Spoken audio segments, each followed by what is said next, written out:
Shabbat Shalom Uvrach, les amis, Erev Tov, Shabbat Parashat Kitissa. J'ai pas l'habitude de faire le cours ce soir, mais voilà, je me sentais, donc je me suis dit que Be'ezrat Hashem, on allait dire ces quelques paroles de Torah pour la Refoua Shelema de tous les malades d'Israël et pour la réussite de tout le Ham Israël et de, si Dieu veut, cette belle communauté qui va naître à Ashkelon, Be'ezrat Hashem, Bekarov Mamash. Parashat Kitissa. Vaïdaber Hashem el Moshe Lemor, Kitissa et Rosh Bene Israël. Le début de la paracha nous parle de quoi? Il nous parle de l'histoire du conte des Bnei Israël. Akadosh Baruch Hu demande à compter le peuple d'Israël, mais attention, on ne compte pas le peuple d'Israël n'importe comment, on ne le compte pas par tête, on le compte avec un demi-cycle de shekel, un demi-shekel, et nos sages nous expliquent qu'en général, cette paracha, la paracha de Kitissa, le début, c'est la paracha de Shekalim qui est lue à Rosh Chodesh Adar, avant Rosh Chodesh Adar, le Shabbat de Rosh Chodesh Adar, cette année en Adar 2, pour en fait faire le Zecher les Machatzit Shekel, qui en fait est venu en fait ce Machatzit Shekel contrer le 10 000 kikars d'argent que Haman va proposer à Achashverosh pour tuer le peuple d'Israël. Dieu il dit à Haman, mécréant, tu amènes de l'argent à Achashverosh pour tuer le peuple d'Israël, mais eux, dans le désert, ils ont déjà donné un demi-cycle qui équivaut à plus que tes 10 000 kikars d'argent. Ils ont déjà racheté leur âme. Comme on dit, c'est Zakat Atzil Mimbavet. Et on a le Zecher les Machatzit Shekel qu'on donne au début du mois d'Adar, cette année en Adar 2, pour se rappeler de ce fameux Machatzit Shekel que les enfants d'Israël ont donné dans le désert. Il faut savoir que cette paracha est très lourde de sens. Une paracha où bien sûr Moshe Rabbeinu va recevoir l'ordre de faire les derniers ustensiles du Mishkan, du tabernacle donc, et là-bas on va nous parler du kior, la fontaine, le bassin d'eau qui va servir à nettoyer les pieds et les mains des Kohanim et des Lévi'im avant leur service dans le temple, dans le Mishkan, et bien sûr aussi dans le temple, il y aura un kior dans le Beth Amikdash pour qu'ils se lavent les mains, se purifient avant de rentrer faire leur service sacrificiel. On aura aussi l'autel des sacrifices, pas des sacrifices, l'autel des encens. Et bien sûr, à la fin de cette paracha, on a cette fameuse tragédie qui nous parle de la faute du veau d'or. Et avant d'arriver à la faute du veau d'or, on va expliquer une chose très importante. Lorsque Dieu il demande à Moshe Rabbeinu de faire le kior, Moshe Rabbeinu lui demande quel matériel il doit utiliser.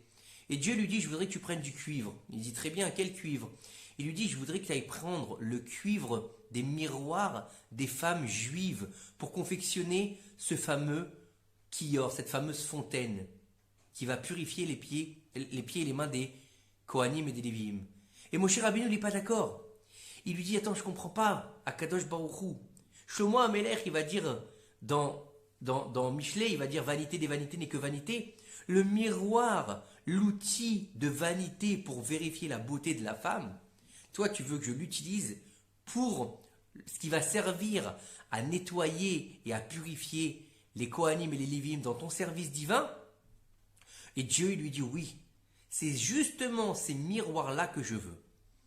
Et Moshe il ne comprend pas, il refuse, il lui dit écoute-moi bien Moshe, si vous avez été sauvé d'Égypte, c'est grâce à ces femmes justement, parce qu'elles ont fait Messirut Nefesh, elles ont fait le don de leur personne, elles étaient en esclavage, elles étaient assujetties aux tâches difficiles de Pharaon. Et au lieu de se dire, écoute, de toute façon, qu'est-ce qui va nous arriver? C'est la mort. À quoi bon d'avoir des enfants? À quoi bon de continuer à vivre en couple? Pourquoi faire? Je vais rester tranquille, je vais aller faire mon travail, je vais rentrer tranquille à la maison et après je vais dormir et c'est fini. Non. Qu'est-ce qu'elles faisaient? Elles se maquillaient, elles s'apprêtaient, alors que c'était des esclaves et que c'était difficile pour elles. Elles s'apprêtaient, elles prenaient des cruches d'eau qu'à l'intérieur elles mettaient des petits poissons.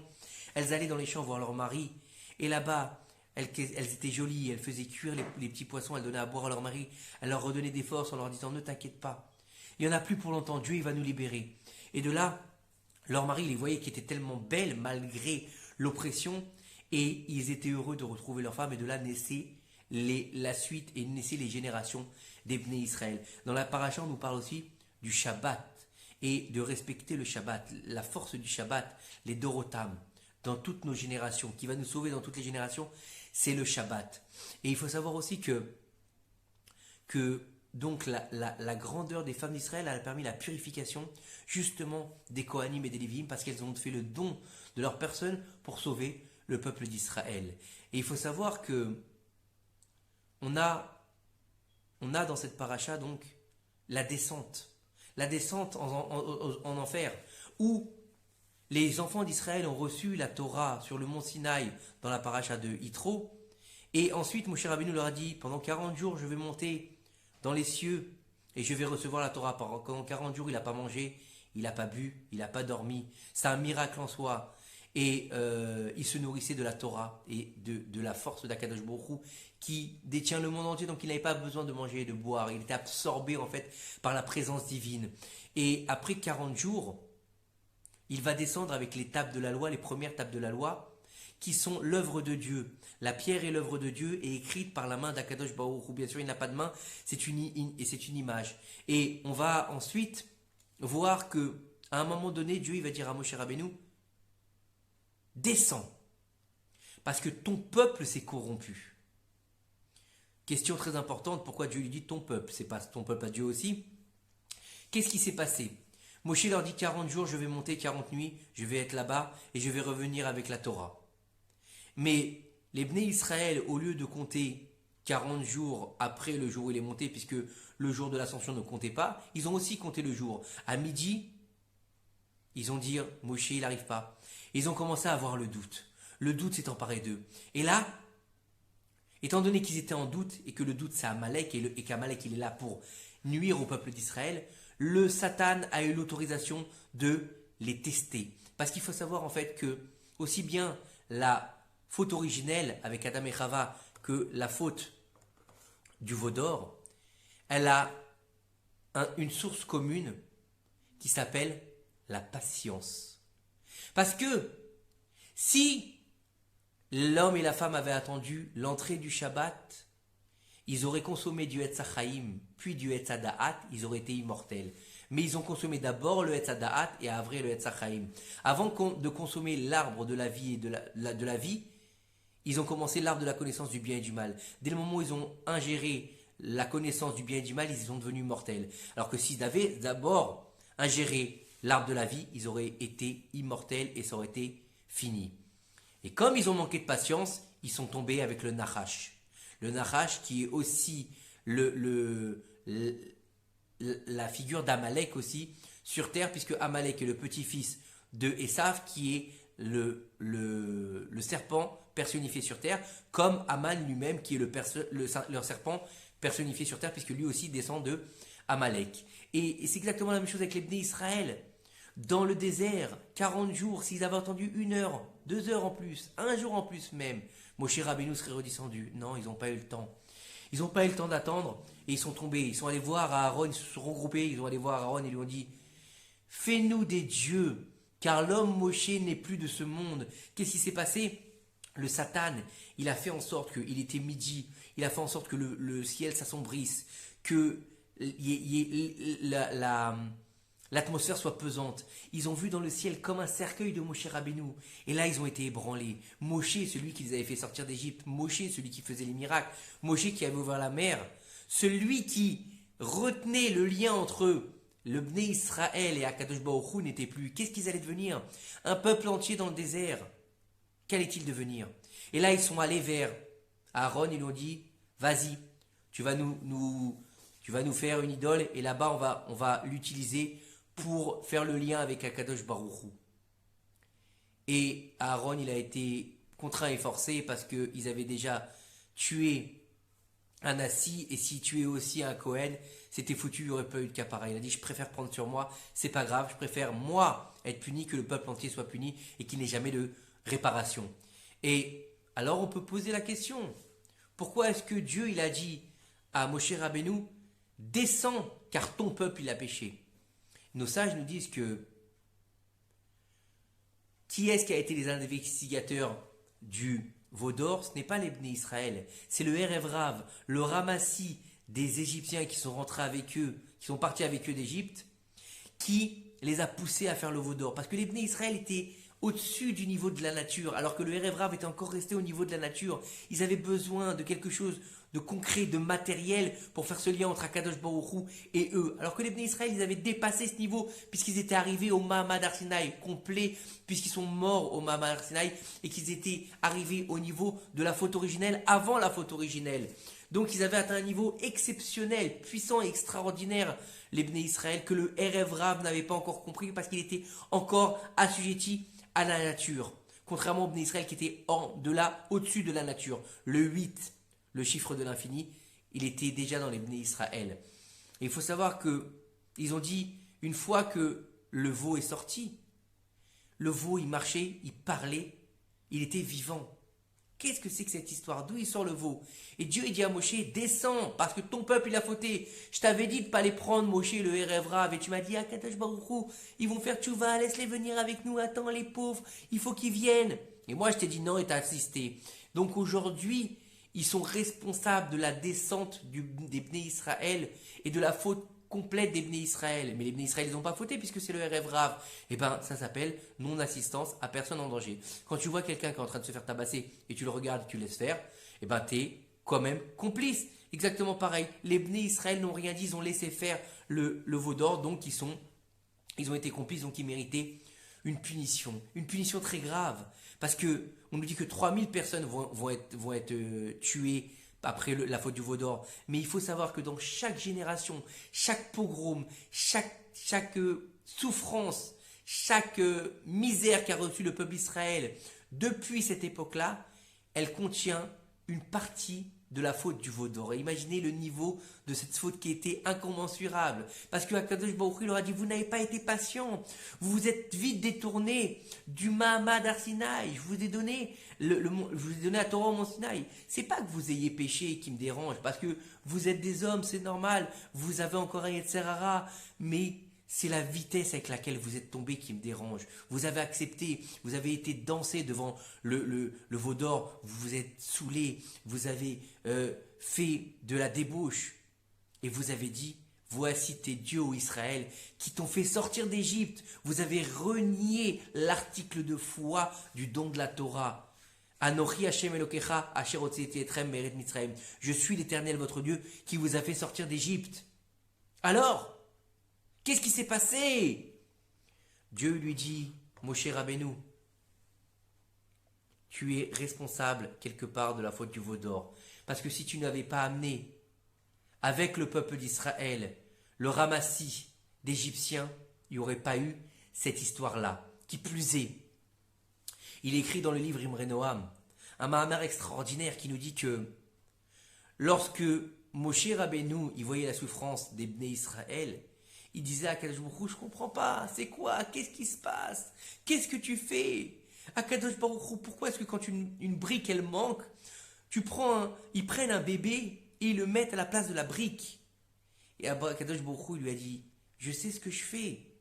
Je sais pourquoi je les enlève aujourd'hui du peuple d'Israël.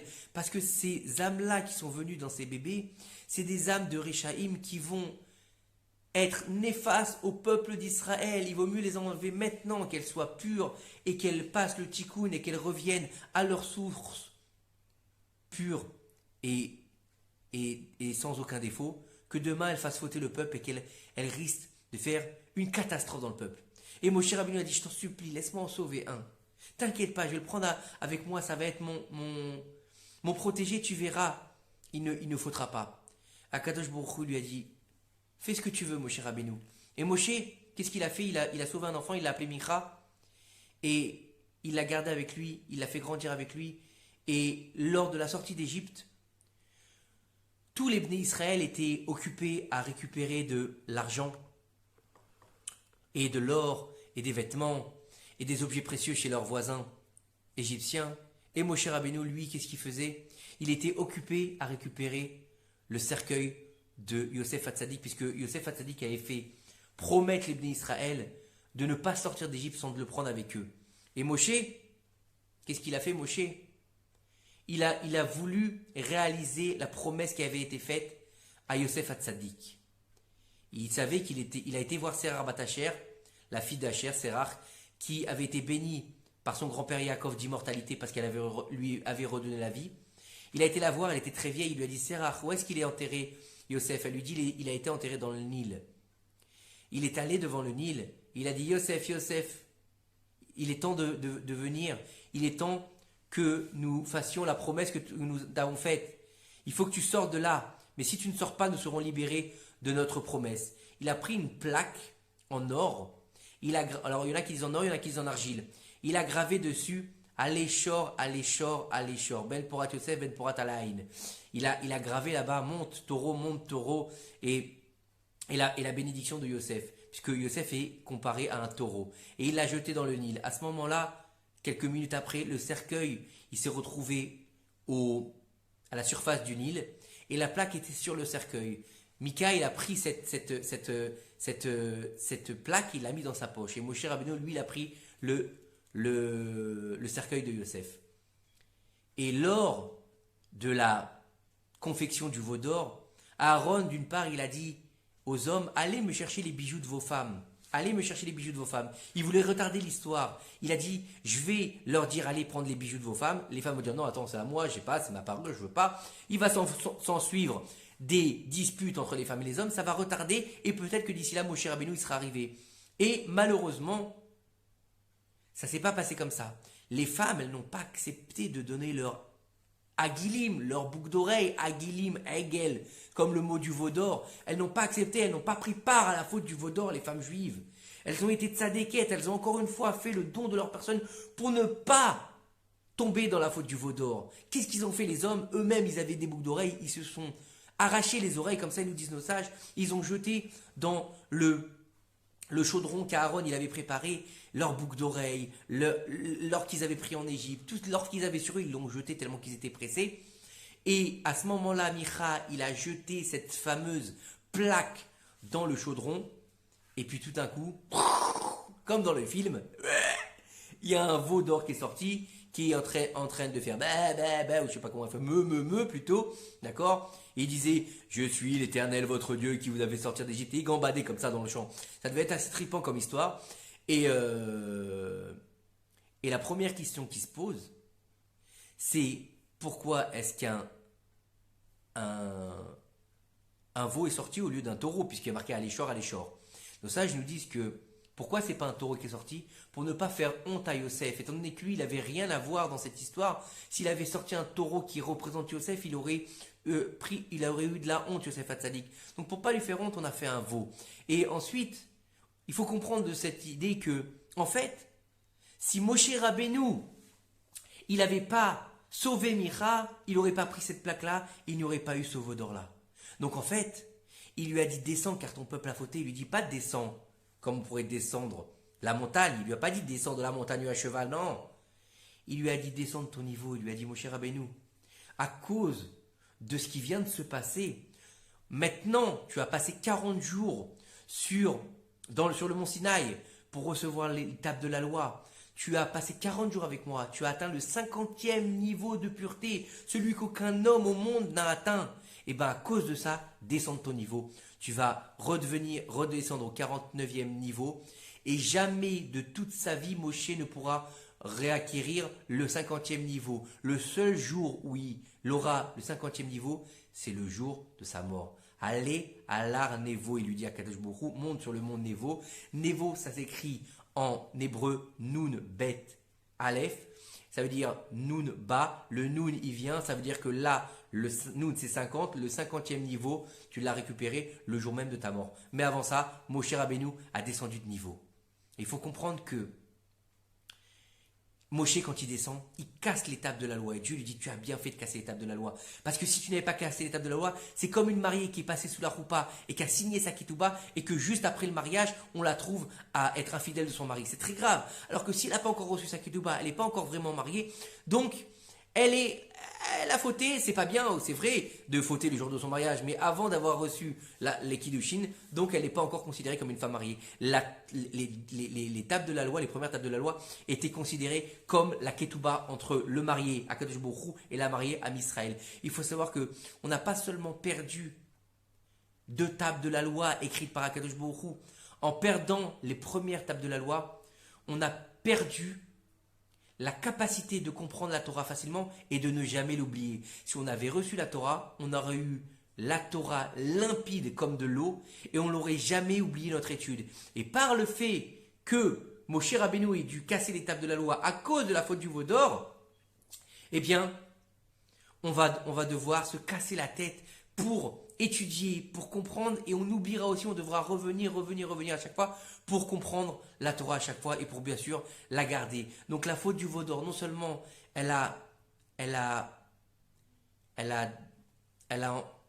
créé une faute terrible, une brèche complète dans le peuple d'Israël, elle a fait que le 17 Tammuz, il va exister, puisque c'est ces jours-là qu'il y a eu la faute du veau d'or, que chaque catastrophe sur le peuple d'Israël, il y a une part du veau d'or à l'intérieur, et que les tables de la loi elles ont été détruites, et qu'on est obligé maintenant, à cause de ça, de suer pour étudier la Torah et pour comprendre et pour garder la Torah. Donc comprendre que la faute du veau d'or, c'est pas simplement un veau, c'est pas simplement un épisode qui s'est passé il y a plus de 2000 ans dans le désert pour nos ancêtres. Non, que la faute du veau d'or, on en souffre encore aujourd'hui. Et le but, c'est quoi?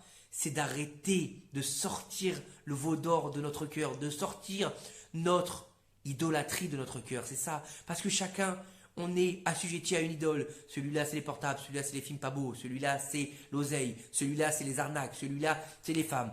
Et donc, enlève ton idole. Enlève cette avodazara. Tel point que nos sages nous disent que aujourd'hui, c'est vrai qu'il n'y a plus de temple de l'avodazara, mais aujourd'hui, les temples de l'avodazara, c'est quoi? C'est les canyonim. Les grands centres commerciaux comme Belle Épine, comme les canyons Azrieli. Nos sages nous disent que ça.